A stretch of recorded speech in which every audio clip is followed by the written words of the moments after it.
The world's 28th leadership gathering to confront the existential threat posed by climate change is underway in Dubai. As world leaders look to address our long-known problem, here's a look at some key moments in the history of climate negotiations. In 1990, at the UN's Second World Climate Conference, scientists highlight the risks of global warming to nature and society. British Prime Minister Margaret Thatcher calls for binding emissions targets.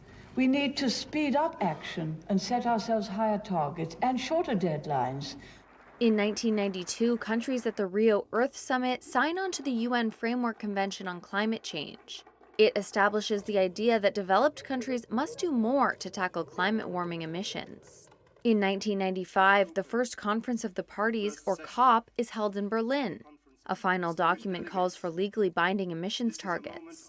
In 1997, at COP3 in Kyoto, Japan, parties agree to emissions cuts for developed countries. In 2005, the Kyoto Protocol goes into effect.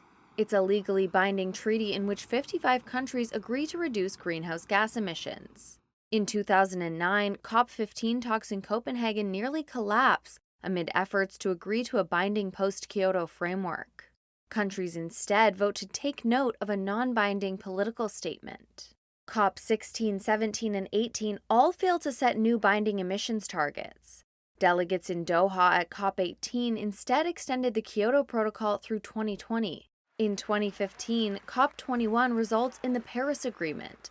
L'accord de Paris pour le climat est accepté. The first global pact to call for increasingly ambitious emissions pledges from both developed and developing countries. Delegates also pledged to try to keep warming to within 1.5 degrees Celsius. In 2017, U.S. President Donald Trump pulls the U.S. out of the Paris Treaty. The United States will withdraw from the Paris Climate Accord. 4 years later, in 2021, newly elected U.S. President Joe Biden rejoins the Paris Agreement.